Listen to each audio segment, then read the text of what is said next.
Speed Sport right back with you here at Peoria. The TT, one of the best races of the year for the AMA Pro Flat Track Grand National Championship riders.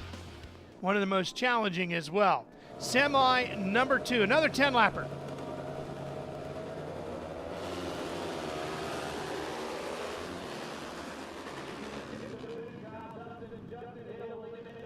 Fighting their way through the first corner.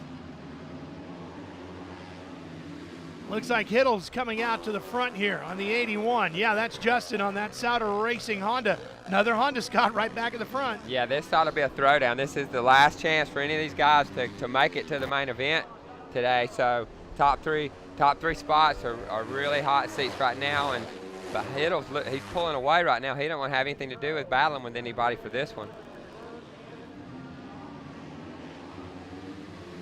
Fans cheering them along on the fence line as they approach the big jump. Want to see how much air they can get. That's Chad Coase on his ERT backed Honda right there in second place, closing in, trying to make a battle out of this. He made some time on Hiddle. As they come off one, Hiddle kind of got it a little out of shape as he made it up to the face of the jump, and that allowed Coase to close in on him right now. So see how he handles it this time out. You know, the thing about the jump here at Peoria, it's more like a motocross jump as opposed to a supercross jump. It doesn't launch you, with an exaggerated angle up into the air. It launches you out.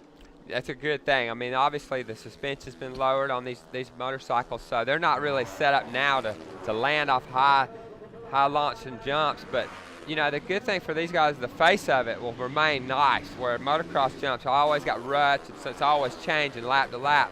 This is getting hard packed, it's consistent, so that allows these guys to leave the face of the jump with some confidence.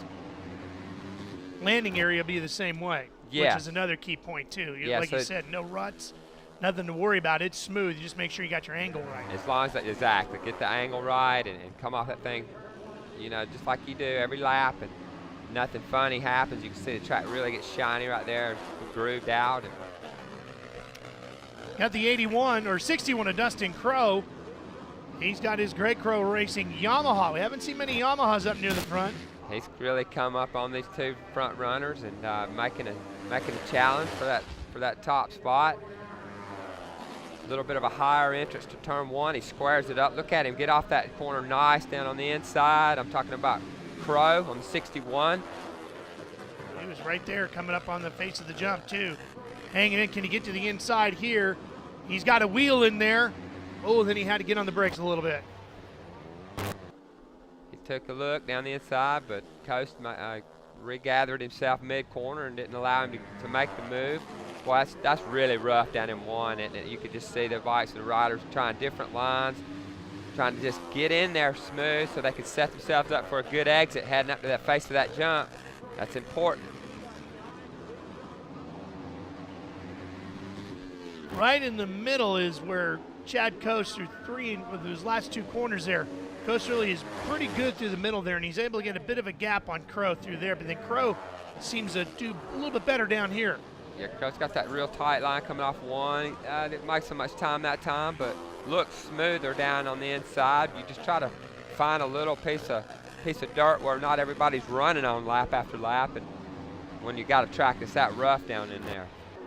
Hiddle, meanwhile, he's running pretty good all around this Peoria TT course with 2 to go. Really hadn't made any mistakes, and allowing Coase or Crow to get up there and challenge him for the lead. He gets a good drive off one, off the face of the jump.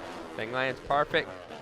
The 81 doing it to it right now as he dips in this last corner. Get the thing wound down, get it pointed, pull the trigger on these big 450s, and down the front straight you go. Final lap. They're all in a transfer spot, so you're going to wonder how hard you want to push it. Well, look, if the door's going to open, Coase is going to try to take it. Thought he had a shot at it down there, and then Hiddle starts to pull away again. He had a good run, letting up to the 5-4. Watch it right here. Crow's really looking excited as he comes into the last corner. He's going to try something. He went deep in there. Oh, then he had to stand it up, Scott. Yeah, he knew it. Instead, he's just going to wheelie to the checkers and take the transfer. He stood it up right in the middle of the corner, didn't he? He got down on the inside, kind of off the inside of the groove, it looked like, and that cost him a little bit of a drive. Field is set. main event when Speed Sport comes back to Peoria. Thursday nights, MAVTV is the place to be for the best in American real racing. Speed Sport Magazine presents insightful features to keep you, the fan, in the know. And I scare the hell out of myself. Tell me the truth. You're better than Rico? And Speed Sport brings you great racing action. Tune in at 8 p.m. Eastern and Pacific for Speed Sport and Speed Sport Magazine.